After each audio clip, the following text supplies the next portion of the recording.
So let's take a closer look at whether or not a Roth 401k might be appropriate for your situation. Since it first became available in 2006, many employers have added the Roth 401k to their benefit packages as a retirement savings option.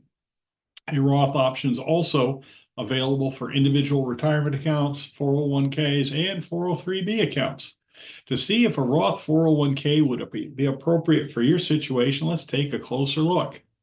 To Roth or not to Roth? That is the question. So to start, let's consider the advantages and disadvantages of both 401ks, types of 401ks. With a traditional 401k, you make contributions on a pre-tax basis, which lowers your current income subject to taxation, and earnings in the account have the potential to grow tax deferred. However, your distributions in retirement are subject to ordinary income tax. On the other hand, if your contributions are to a Roth 401k, they're made with after-tax dollars, but potential earnings and distributions are tax-free as long as you hold the account for at least 5 years and are at least 59 and a half years old. However, non-qualified distributions may be subject to income tax and a 10% early withdrawal penalty, possibly. So basically, with the traditional 401k, the tax man doesn't visit you now, he visits you when you start pulling it out. And with the Roth 401k, he visits you now, but he gets pocket lent on the other end, assuming you follow all the rules. So is it better to pay your taxes on your retirement funds now or later? Most appropriate choice for you may depend on your current tax situation and your long-term financial goals. It's important to keep in mind the 401k annual deferral limits. This year, 2025, it's $23,500 if you don't turn 50 this year. If you turn 50 this year or you've already turned 50, it goes up to $31,000. And it applies to all 401k contributions, regardless of whether they're made pre-tax or after-tax. Basically, if you're under 50, you have two buckets, traditional bucket and Roth bucket, and you can put $23,000 and you can split it between them. You can either put all in one and none in the other, or you can split it between the two, but basically you can't contribute more than 23,500 between the two buckets, or 31,000 if you're age 50 and older.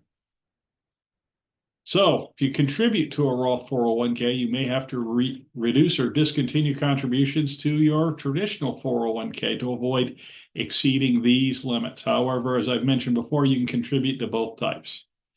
Under the Small Business Jobs Act of 2010, participants in the traditional 401k, 403b, and 457b plans are now permitted to roll over funds into Roth accounts within their plans. This means if you've got a traditional pot at your employer, you can roll it over into the Roth pot.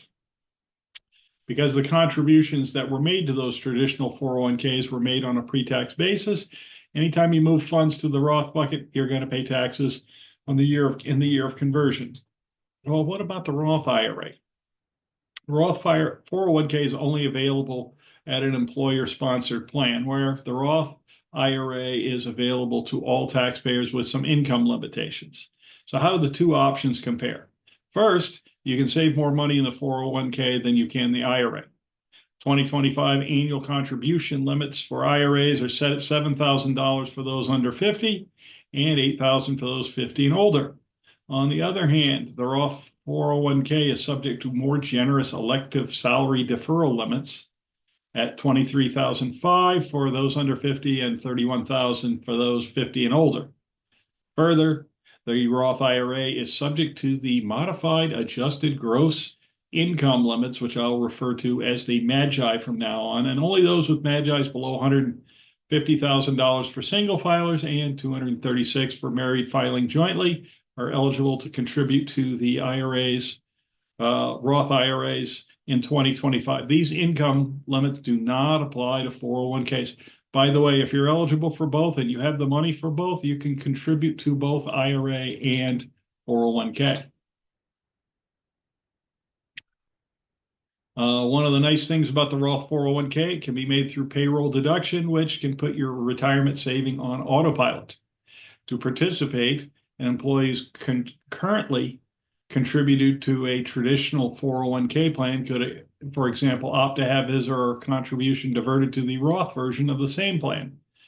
If you're interested in contributing to a Roth 401k, ask your company's benefit administrator if this option is available for your retirement plan. If not, if enough people at your place express interest, it may prompt your employer to adopt this option. Now, here are my personal thoughts on Roth accounts. Keep in mind, the 5-year waiting period for Roth accounts begins with the first dollar into the account. So if 10 years ago you started putting money into Roth IRAs, 5 years is pretty much done. But let's say you start contributing to the Roth 401k today. Well, you'll have to wait till 2030 before it all comes out tax-free. It will have a different running time than your IRAs. Most obvious benefit is tax-free dollars in retirement. Some not so obvious benefits.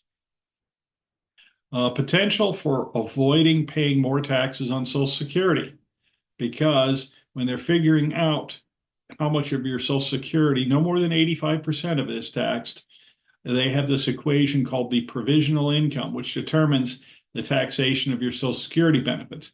You pull money from a traditional 401k or traditional IRA, it will increase your your provisional income rather. Whereas money pulled out of a Roth will not change your provisional income at all. But this is the sneakier one. Potential for avoiding Medicare surcharges. Now, whereas going in, $100 into another tax bracket, it's not that calamitous, just that $100 bill gets a higher tax than the ones before it.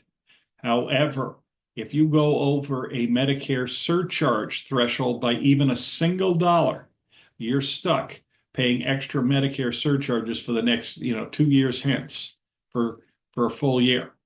So if you pull money out of a traditional IRA or you do a conversion from traditional to Roth, you could end up with Medicare surcharges, whereas pulling money out of Roth accounts will not affect your adjusted gross income, and as such, it will not trigger or make worse pulling money out of a Medicare will not make your Medicare surcharges worse if they even exist. The other thing is, do you know what your tax rates are going to be in retirement?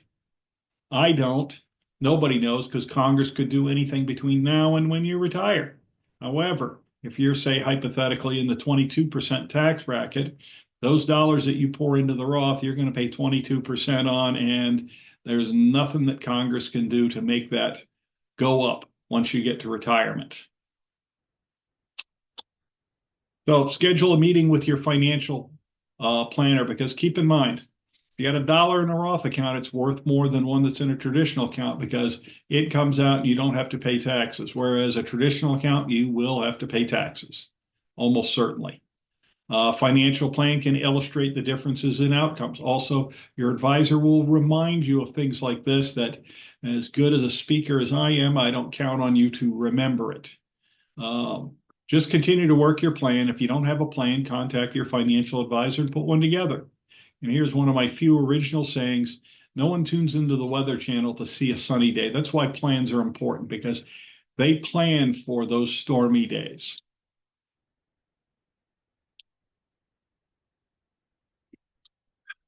Okay, once you graduate, be it from welding school, engineering school, or law school, you're going to need a different plan for each of these stages that's tailored to your individual situation. In your working years, I think the most important question is, am I saving enough, and is it in the right place? When you get on the glide path to retirement, which I've arbitrarily defined as the last 10 years prior to retirement, will the USS Retirement be shipshape on the appointed day? Will you be able to retire when you want? Retirement, big important question is, how do I avoid running out of money before I run out of life? And finally, legacy. Does what I worked hard for get to where I want it to after I'm done with retirement? I do in-person Zoom and phone appointments. I am licensed and registered across several states and can easily add states if there's a need. If you'd like to schedule an appointment, you can click on the schedule an appointment button in the upper right-hand corner of my website. If you want to see more videos like this, go to my website, click on the YouTube channel button. It's that red one in the top. If your friends want more information, they can like and follow me on Facebook, LinkedIn, or Twitter.